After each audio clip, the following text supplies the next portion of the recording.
네, 오늘도 함께 예배하는 우리 모든 성도님들 또 모든 자녀들 반갑습니다. 오늘도 하나님의 은혜와 평강이 예배하는 모든 분들에게 함께 하시기를 간절히 축원합니다. 옆에 분들하고 우리 인사하실까요? 하나님이 우리와 함께 하십니다. 이렇게 인사하겠습니다. 네, 오늘 예배할 때 정말로 하나님의 그 큰 권능과 또 성령이 주시는 기쁨으로 충만한 시간이 되었으면 좋겠습니다. 여러분, 우리 유비크 청년부의 표, 우리가 지금 계속 외치고 있는 그 표가 여러분 뭐죠? 유비크 리부트예요. 유비크 리부트. 새로워져야 한다. 다시 일어서야 한다. 그런 거룩한 목표를 가지고 달려가려고 하는 거죠. 그래서 우리가 어디로 가야 하는지 이 5가지의 유비크 가치관, 유비크 밸류에 대해서 우리가 나누었죠. 여러분 혹시 기억하십니까? 나 자신에 대해서는 믿음, 그리고 다른 사람에 대해서는, 타인에 대해서는 사랑, 그리고 우리의 삶의 자리에 대해서는 비전, 교회와 사명에 대해서는 충성, 그리고 하나님에 대해서는 순종. 이 5가지가 우리 유비크의 5대 가치란 말이죠. 그리고 지난주에는 이 중에서 사랑에 대해서 살펴봤습니다. 우리 유비크가 정말로 서로 사랑하는 그런 공동체가 되기를 간절히 바랍니다. 서로에게 관심을 가지고 그렇게 소통하고 또 서로 용서하고 또 사랑하고 선을 행할 때 정말로 우리 안에 높아 보였던 그 장벽들은 다 허물어지고 진정한 성령의 강물이 우리 안에 흘러 넘치게 될 줄 믿습니다. 오늘은 유비크 밸류 5가지 중에 우리 충성에 대한 이야기를 좀 나눠보려고 합니다. 여러분이 충성하면 여러분은 가장 먼저 뭐가 생각나세요?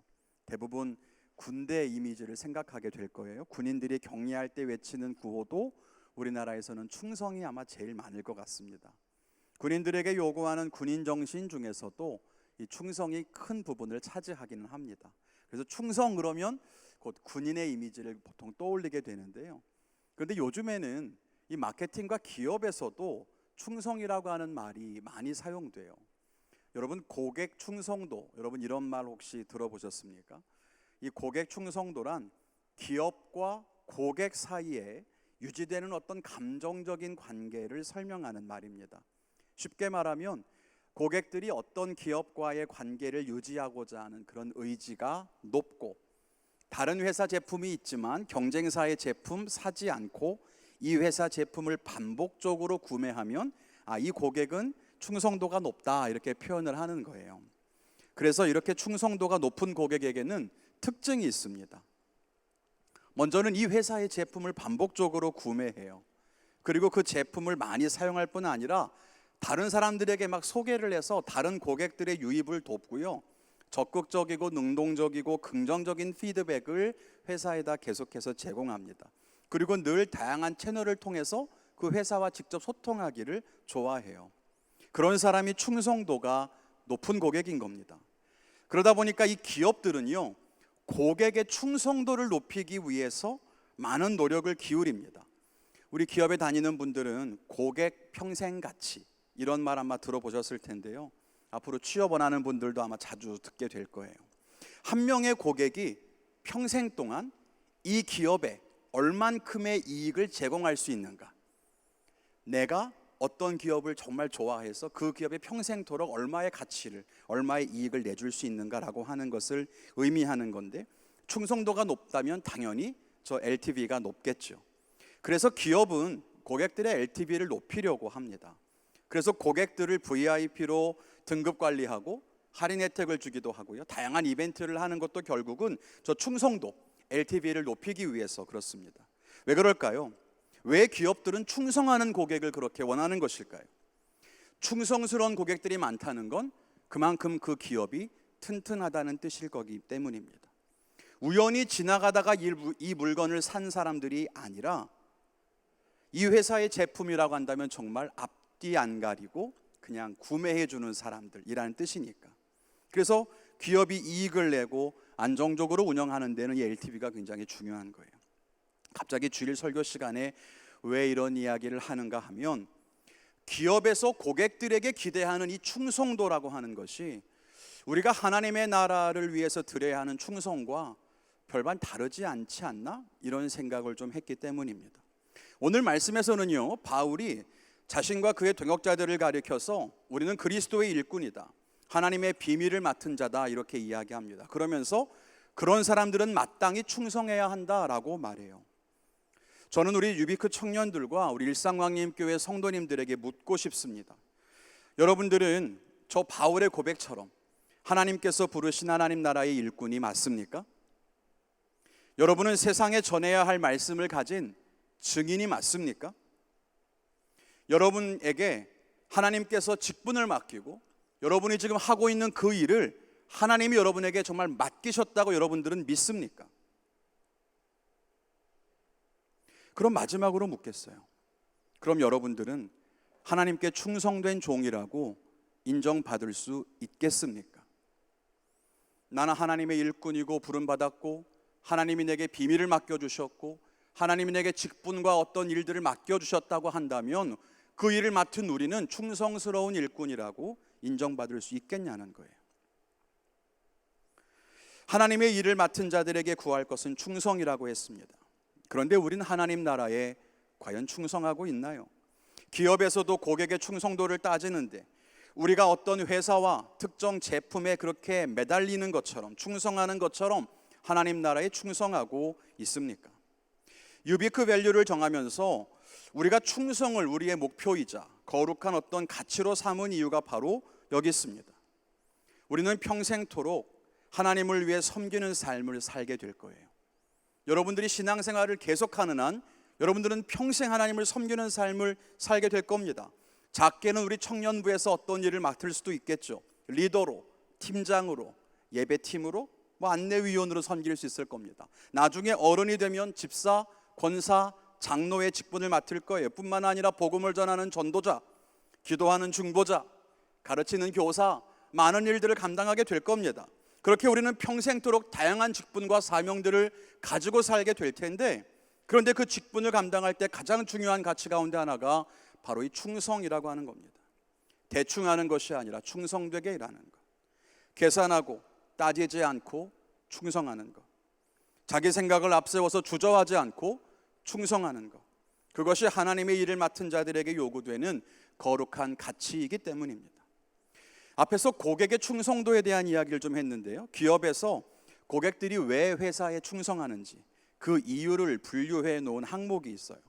어떻게 해야 고객의 충성도를 높일 수 있는지를 알기 위해서 만든 건데, 먼저 충성스러운 고객이 되는 이유는 먼저는 만족도 때문이래요.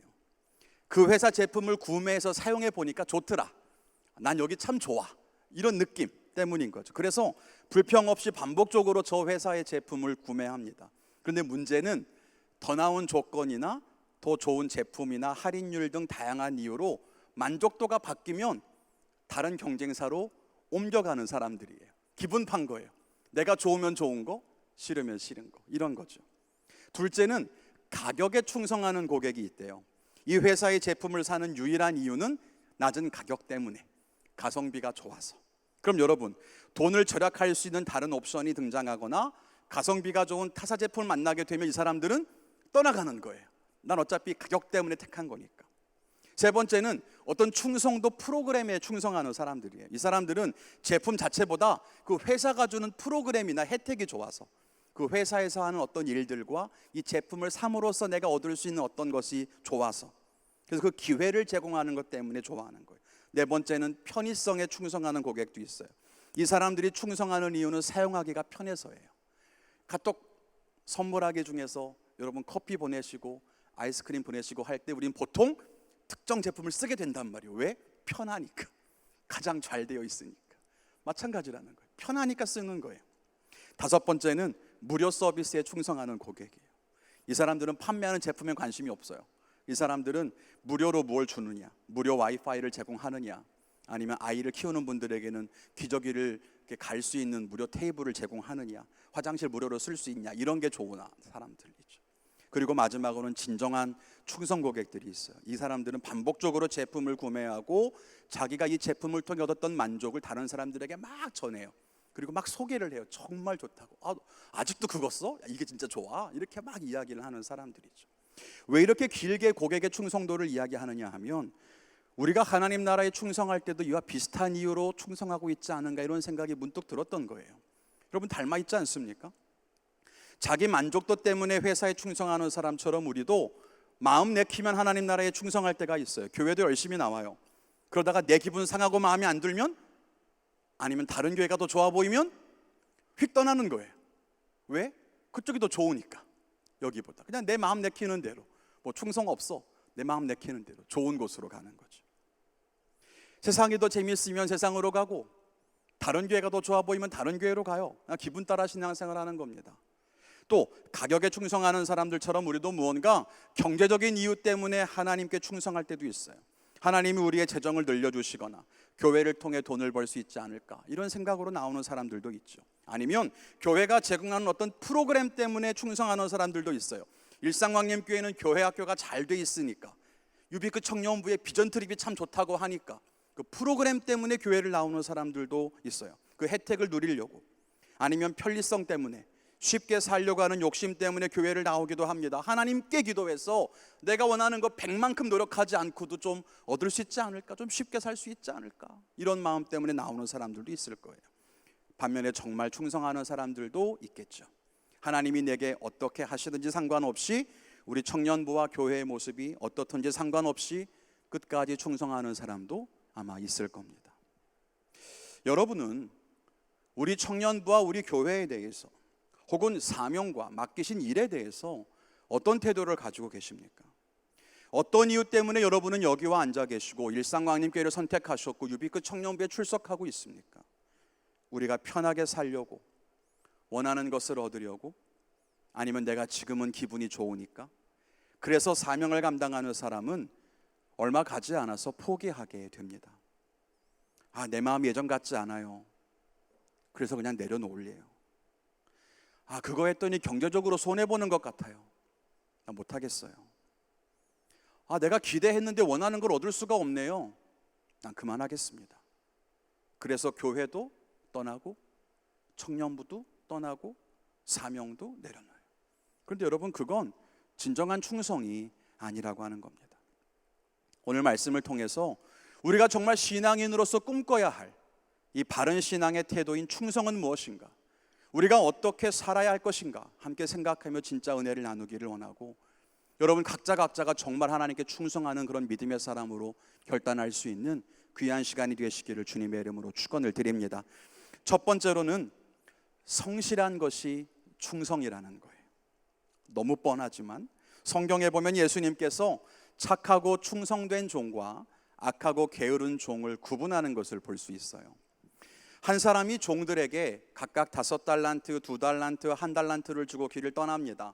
5달란트와 2달란트를 받은 종들은 열심히 주인이 올 때까지 장사를 해서 이익을 남깁니다. 그런데 1달란트 받은 사람은 그대로 돈을 땅에 묻어둬요. 그리고 주인이 돌아왔을 때 그 1달란트를 그대로 그냥 돌려줍니다. 여기 있습니다, 주인이 맡기신 돈. 근데 이 주인은 이 두 사람은 착하고 충성된 종이라고 칭찬했고, 1달란트 받았던 사람은 악하고 게으른 종이라고 책망했습니다. 그 이유가 뭘까요? 앞에 두 사람은 이익을 남겼으니까 착하다, 야 참 잘했다, 여러분 그런 걸까요? 아니면 저 한 사람은 이익을 안 남겼기 때문에 그랬을까요?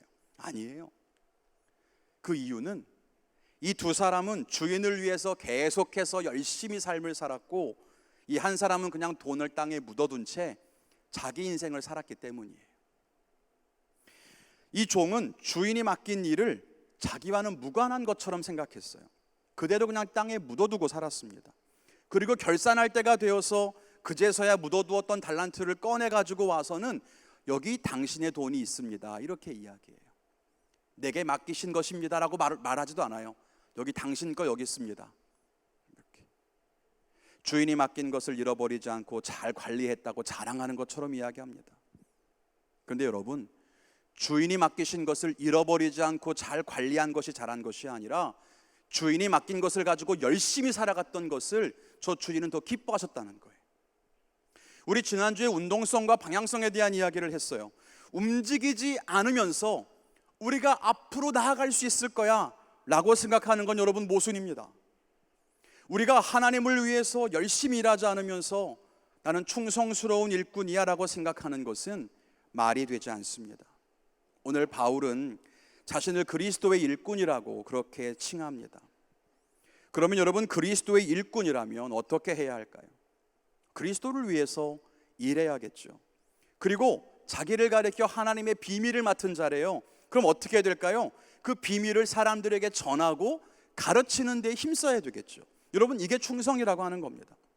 여러분이 어떤 기업의 사장이라고 생각해 보세요. 뭐 작은 가게든 뭐 큰 기업이든 규모와 상관없이 여러분들이 어떤 직원을 세워서 그 사람에게 일을 맡겼단 말이에요. 근데 그 사람이 열심히 일하지 않고 시간을 보내면 여러분, 그 사람 어떻게 평가하시겠습니까? 그 사람이 정말 마음을 다해 일한다, 여러분 그렇게 생각할 수 있을까요? 충성된 직원이다, 그렇게 평가할 수 있겠습니까? 아니잖아요.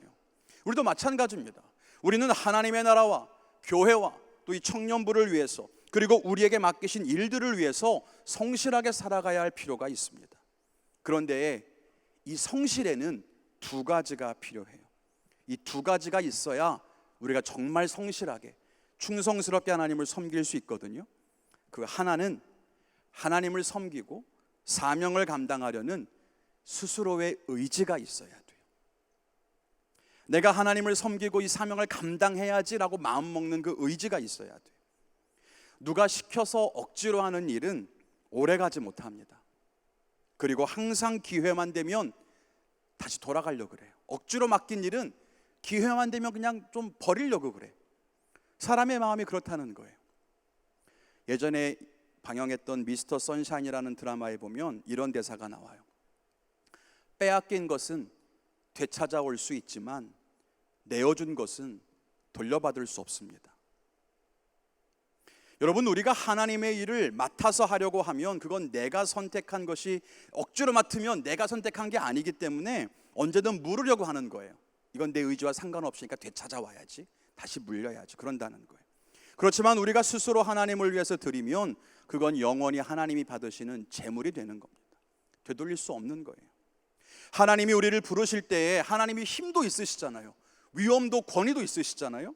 그래서 우리에게 무언가 일을 시킬 수도 있어. 그렇지만 하나님은 우리에게 강제로 하지 않으시고 항상 하나님은 뭘 요구하세요? 순종을 요구하신단 말이에요. 강제적으로 너 이거 안 하면 혼날 줄 알아? 너 벌 줄 줄 알아? 이렇게 하지 않고 하나님 말씀하시고 그냥 기다리시는 거예요. 순종할 때까지. 여러분, 왜 그럴까요? 앞에 예를 들었던 달란트 비유에서도 앞에 두 종은 주인이 맡긴 달란트를 자기 것처럼 그렇게 대했어요. 내게 맡긴 거구나, 아 이게 내 거구나, 이렇게 자기 마음을 드린 거예요. 그런데 저 뒤에 한 종은 억지로 맡기는 했어. 그렇지만 억지로 맡았더니 별로 마음이 안 가는 거예요. 그냥 돌려드리는 거예요. 그러니 성실하지 못한 거죠. 여러분들은 하나님께 당신의 삶을 내어드리고 있습니까? 하나님을 위해서 여러분의 삶을 드리는 것을 정말 기쁨으로 여기고 있습니까? 누가 시키니까 억지로 하는 것이 아니라 정말 기쁨으로 하나님께 헌신하고 있습니까? 그럴 때에 우리가 성실한 삶을 살아갈 수 있을 줄 믿습니다. 또 하나, 성실하게 충성을 하기 위해 필요한 것, 그 충성에는 열심이 필요하다는 겁니다. 뭐 앞에서 말씀드렸으니까 길게 설명은 안 하겠습니다. 대충 하는 건 충성이 아니에요. 여러분들 맛집 다 좋아하실 텐데 맛집이 사람들에게 사랑받는 데에는 이유가 있더라고요. 남들은 절대 알지 못하지만, 또 남들은 절대로 볼 수도 없지만 새벽부터 밤늦게까지 정말로 수고하기를 마다하지를 않는 그런 모습이 분명히 있는 것 같아요. 그런 수고와 열심이 있었기 때문에 그런 결과물이 나오는지도 모릅니다. 하나님의 일도 그렇습니다. 우리가 열심히 섬겨야 돼요. 여러분들이 셀 리더라면 청년들의 마음을 나누기 위해 성실하게 기도하고 준비해야만 됩니다. 여러분이 팀 리더라면 사역을 만들고 기획하고 진행할 때 거기에 정말 마음을 쏟아부어야 합니다. 남이 도와주겠지, 교회 일이니까 목사님이 해주겠지, 여러분 그런 마음 갖지 마십시오. 여러분에게 주어진 일은 여러분 몫이잖아요. 거기에 최선을 다할 때 아름다운 열매가 맺혀지게 되는 것입니다. 우리 유비크 청년부가 유비크 리부트 뭐 이렇게 외치고 달려가는데 무엇보다 여러분 각자가 여러분에게 맡기신 그 사명 앞에 충성하는 삶을 살게 되시기를 간절히 바랍니다. 올해뿐만 아니라 우리 청년부 안에서뿐만 아니라 여러분이 평생 하나님 백성으로 살아갈 때 꼭 기억하세요. 여러분을 하나님께서 부르셨다면 여러분들은 하나님께 충성하는 사람이 되는 것이 맞습니다. 평생토록 하나님께 충성하는 믿음의 일꾼들 되시기를 주님의 이름으로 축원합니다. 두 번째로는요, 흔들리지 않는 마음이 충성이라는 거예요. 우리 충성이라고 하는 한자, 여러분 한자 세대인가요? 충성이라는 한자를 보면 충성 충자에 정성 성자 이렇게 더해서 만들어진 합성어입니다. 사전적인 정의를 보면 참 마음에서 우러나는 정성 이렇게 써 있기도 하고, 나아가서는 나라와 임금에게 몸과 마음을 다해 헌신하는 것 이렇게 써 있기도 해요. 결국 충성에서 중요한 건 마음이라는 거예요. 마음. 이 충성 충자만 봐도 마음심, 거기에 가운데 중자가 이렇게 만나는 거예요.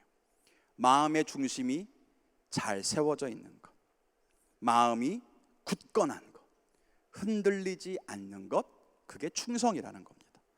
여러분, 우리가 자기 마음과 생각을 잘 지켜야 한다는 건 잘 알 거예요. 그래서 멘탈 관리를 잘해야 한다, 뭐 이런 얘기도 많이 하죠. 자기 마음을 지키기 위해서 우리는 애씁니다. 그런데 충성하는 사람에게 있어서 가장 중요한 것은 마음을 지키기는 하는데 이 마음의 중심을 잘 잡긴 해야 되는데 그 중심이 어디인가라고 하는 거죠. 자기 혼자서 마음을 그냥 굳게 붙잡고 있다고만 해서 그걸 충성이라고 하지는 않는다는 겁니다. 그럼 어디에 마음을 굳게 세워야 하느냐? 앞에 사전적 정에서도 봤지만 나라와 임금에게, 즉 하나님 백성으로서 우리가 충성한다는 것은 하나님의 나라와 왕이신 하나님께 우리의 마음이 굳건하게 서 있어야 한다는 것. 아까 찬양했던 것처럼 예수님 내 마음의 중심, 예수님 나의 모든 것의 중심, 나는 다른 것과 예수님 바꾸지 않으리 했던 바로 그 마음, 그게 바로 충성이라는 거예요. 우리의 마음을 한번 돌아봅시다. 여러분의 마음은 정말 하나님께 굳게 서 있습니까? 우리의 삶은 하나님의 나라에 굳게 서 있나요?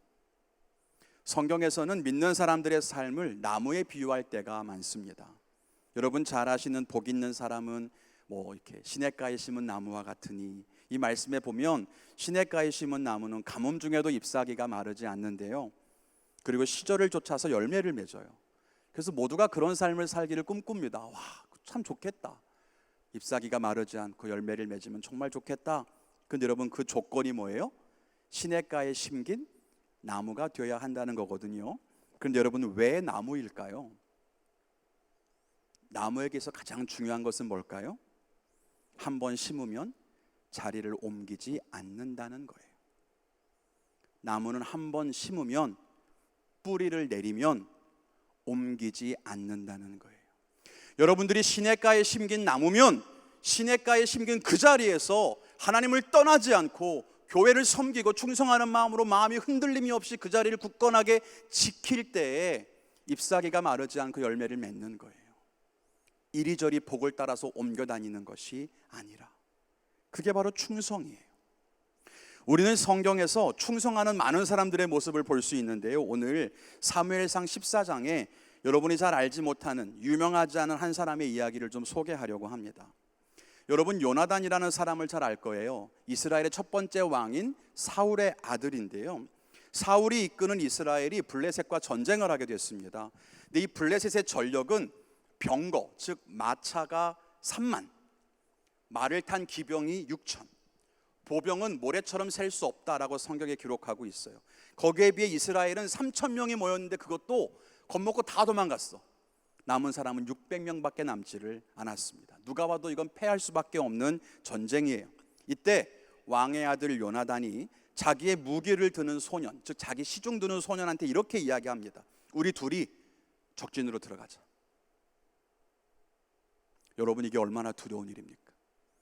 이게 얼마나 무모하고 말도 안 되는 이야기예요. 600명도 블레셋의 아까 그 군대에 비하면 턱없이 모자란데 두 사람이, 그것도 이 사람은 칼이라도 있지, 저 종은 번변한 무기도 없을 텐데, 아무리 기습이라고는 해도 두 사람이 적진 한가운데로 들어간다? 여러분 그건 있을 수가 없는 이야기예요. 그런데 내게 명령했던 나의 주인 요나단 왕자의 저 말을 듣고 이 사람이 뭐라고 말을 했는지 아십니까? 이렇게 말해요. 당신의 마음에 있는 대로 다 행하여 앞서 가소서. 내가 당신과 마음을 같이하여 따르겠습니다. 당신은 가십시오. 내 마음은 당신과 함께 있으니 나도 갑니다. 이렇게 이야기를 해요. 이게 충성이에요. 내 마음의 중심을 나의 주인에게 맡기는 것. 내 주인이 가는 곳에 내 마음도 있으니, 내 마음이 있는 곳에 나의 삶도 있으리. 뭐 이렇게 말하는 거죠. 여러분, 우리 모두가 하나님을 향해서 이런 흔들리지 않는 마음을 갖기를 원합니다. 저 이야기의 결말이 궁금하신 분들은 오늘 집에 가서 사무엘상 14장을 읽어보세요. 결과는 말씀드리지 않겠습니다. 하나님이 우리를 부르실 때 비록 상황은 두렵고 우리를 죽음 가운데로 이끌어가는 것처럼 힘들게 느껴지더라도 내 마음은 하나님께 있으니 하나님이 이끄신다면 이끄시는 대로 가겠습니다. 여러분, 이런 변함없는 마음을 우리가 가졌으면 좋겠습니다. 그게 바로 충성이에요. 우리 유비크 청년들과 성도님들이 정말 평생토록 하나님을 향한 이 변함없는 마음을 갖게 되시기를 주님의 이름으로 다시 한번 축원을 드립니다. 여러분 모두가 다 이런 충성하는 삶을 살게 되기를 바랍니다. 옆에 분들에게 인사할까요? 우리 하나님께 충성하며 삽시다. 인사하겠습니다. 그런데 여러분, 이쯤에서 한 가지 숨겨진 비밀을 말씀드려야 될 것 같아요. 오늘 말씀에 있는 이 충성이라고 번역된 이 말씀, 저 말씀의 헬라어가 피스티스입니다. 피스티스의 뜻은 믿음입니다. 그리고 믿음이라고 하는 말의 의미는 방금 설명했듯이 흔들리지 않는 확실한 마음을 믿음이라고 이야기해요. 흔들리지 않고 확실한 마음이 곧 믿음이고 그것이 곧 충성이에요. 성경에서는 믿음과 충성은 같은 말이에요. 그럼 여러분, 믿음이 있지만 충성하지 않는다는 것이 말이 될까요? 말이 안 돼요. 그럴 수는 없어요. 충성이 곧 믿음의 증거고 믿음이 곧 충성의 이유예요. 믿음과 충성은 같은 말이에요. 오늘 말씀뿐만 아닙니다. 갈라디아서 5장에 보면 성령의 9가지 열매가 나오잖아요. 사랑과 희락과 화평과 오래 참음과 자비와 양선과 충성과 온유와 절제이니 여기에 나오는 충성도 마찬가지 피스티스, 믿음이라고 돼 있어요. 그럼 우리는 여기에서 믿음에 대해서도 혹은 충성에 대해서도 다시 한번 생각해 볼 수 있어요. 믿음은 여러분 관념이 아니에요. 생각으로 믿는 것이 아니에요. 느낌으로 믿는 것도 아니에요. 그 믿음은 하나님께 마음을 두는 것이고 모든 것을 맡기는 겁니다. 그래서 믿음은 우리의 생각과 마음을 넘어서 반드시 우리의 삶으로 이어지는 것입니다. 하나님을 믿으면 하나님 주시는 말씀에 순종해야 하고 하나님 맡기시는 일에 충성하는 것이 맞습니다. 그게 바로 진짜 살아있는 믿음이에요. 가만히 앉아서 예배하는 것, 찬양을 듣고 감상하는 것, 여러분 그게 믿음의 전부가 아닙니다. 진짜 믿음은 우리가 하나님께 순종해서 사명을 감당하는 그 충성의 모습이 있느냐라고 하는 거예요. 우리가 하나님께 충성할 수 있는 이유가 무엇입니까? 내가 너무 힘들고 사명 감당하기도 어렵고 상황도 여유롭지 않지만 그럼에도 하나님께 우리가 충성하는 이유는 우리가 하나님을 믿기 때문이에요. 하나님께 우리의 마음과 삶을 두기로 결정을 했거든요. 그래서 우리가 어떻게 생각하는지, 우리가 어떻게 느끼고 있는지 그것과 전혀 상관이 없어요. 난 이해가 안 되는데, 하기 싫은데. 여러분, 군대에서 충성한다는 것을 무엇을 의미하죠? 명령에 복종한다는 거예요. 그게 충성입니다. 그리고 그게 믿음이에요. 여러분, 우리 설교를 듣거나 할 때 아멘 이렇게 외치잖아요. 그 말의 뜻이 뭡니까? 아멘의 뜻이 확실합니다, 맞습니다, 그런 뜻이거든요. 그래서 하나님 말씀이 확실하고 나는 하나님의 마음과 같습니다, 그렇게 고백하는 말이 아멘이에요. 그런데 구약 성경에서 충성이란 말은 다 이 아멘이라고 하는 말로 기록되어 있어요. 구약에서도 신약에서도 충성은 믿음이에요. 그리고 하나님 안에 거하는 것을 의미하고 변치 않는 것을 의미하는 말이 바로 이 충성이라고 하는 말입니다. 우리 성도님들과 유비크 청년들이 하나님께 충성하는 진짜 믿음의 사람이 되시기를 간절히 바랍니다. 하나님 백성으로 사는 것을 기쁨으로 여기고 하나님 나라에 거하는 것에 만족하기를 원합니다.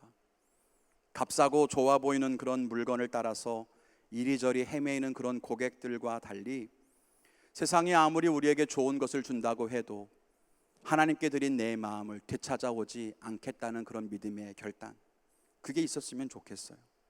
나의 욕심과 꿈을 따라 살지 않고 세상의 유혹에 흔들리지 않고 오직 하나님의 인도하심을 따라 살아갈 수 있기를 바랍니다. 그렇게 하나님의 나라를 위해서 일하고 교회와 청년부를 통해 헌신하고 하나님 맡기신 일들을 성실하게 감당하며 살아갈 수 있었으면 좋겠어요. 여러분 모두가 다 정말 그렇게 평생도록 하나님께 충성하는 복된 삶을 살게 되시기를 축원합니다.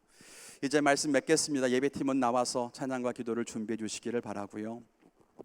여러분에게 제가 이렇게 말씀을 좀 드리고 싶어요. 충성하는 자들이 없이는 하나님의 나라가 세워질 수가 없습니다. 하나님의 나라를 위해서 일하는 사람이 없고 하나님의 나라를 위해서 싸우는 군사들이 없고 하나님 맡기신 일들을 내 형편 때문에 감당하는 사람이 없다면 하나님의 나라가 어떻게 세워질 수 있을까요? 여러분, 하나님께는 왼손이 없다 이런 말 들어보셨어요? 하나님에게는 왼손이 없다?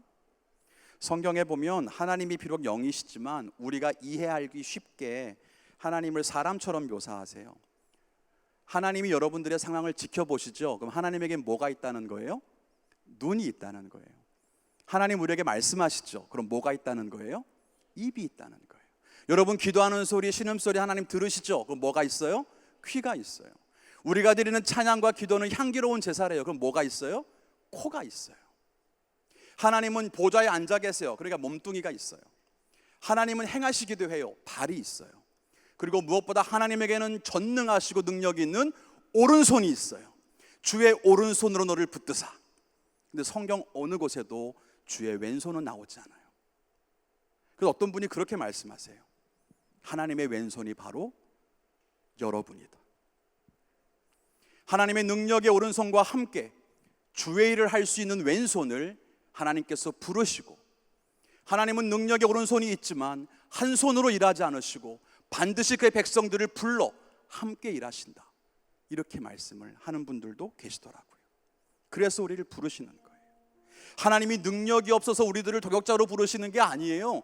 여러분이 아니면 주의 나라가 굴러가지 않으니까 여러분을 부르시는 게 아니에요. 여러분을 불러 하나님은 함께 일하기를 원하시는 거예요. 나와 함께 그 일을 위해서 힘써보지 않을래? 네가 사랑하는 청년부를 위해 나와 함께 일해보지 않을래? 너 힘들지? 그렇지만 정말 나랑 같이 이 일을 만들어보지 않을래? 바쁘지만 시간 내서 나와 함께 이 일을 만들면서 하나님의 나라가 세워지는 것을 보지 않을래? 여러분 그렇게 우리를 불러주시는 거예요. 그리고 함께 일하기를 원하세요. 이제 우리의 선택과 결정이 중요합니다. 우리가 하나님과 함께 하나님의 나라를 세워갈 수도 있고 그렇지 않을 수도 있습니다. 잠언에 보면 충성된 사자는 그를 보낸 이에게 마치 추수하는 날의 얼음 냉수와 같아서 그 주인의 마음을 시원하게 하느니라, 이렇게 기록합니다. 여러분, 우리를 부르신 하나님의 마음이 느껴지십니까? 하나님은 지금도 그의 나라를 위해 달려갈 그 사람들을 부르십니다. 하나님을 위해서 삶을 드리고 헌신할 사람들을 찾고 계십니다. 우리가 하나님의 마음을 시원하게 해드리는 사람이 맞습니까? 하나님 맡기시는 일들을 비록 힘들지만 끝까지 감당하려고 힘쓰는 사람이 맞습니까? 우리 유비크가 하나님의 나라를 세워가는 공동체가 맞습니까? 하나님이 일상광림교회를 바라보실 때, 하나님이 유비크 청년부를 바라보실 때 정말 내 마음이 시원하구나, 이 시대에 내가 너와 함께 일함이 참 기쁘다, 너와 함께 길을 걸어감이 참 기쁘다, 나와 함께 걸어주는 네가 있어 참 기쁘다, 여러분 그렇게 말씀하실까요? 아니면 하나님은 여전히 우리가 응답하기를 기다리고만 계시지는 않겠습니까? 여러분, 우리가 함께 하나님의 나라를 이뤄갑시다. 여러분에게 맡기신 그 일들이 크건 작건 함께 충성합시다. 흔들리지 않는 마음으로 주님께 나아갑시다. 내가 하나님 믿기로 결정했으니까, 내 마음 하나님께 드렸으니까 하나님 말씀하시는 것에 함께 있기를 원합니다. 하나님, 나도 그곳에 있기를 원합니다. 하나님, 나의 길을 이끌어 주십시오. 우리 그렇게 고백했으면 좋겠어요. 함께 우리 찬양하시고 우리 그런 마음과 믿음의 결단을 가지고 기도하며 나가기를 원합니다.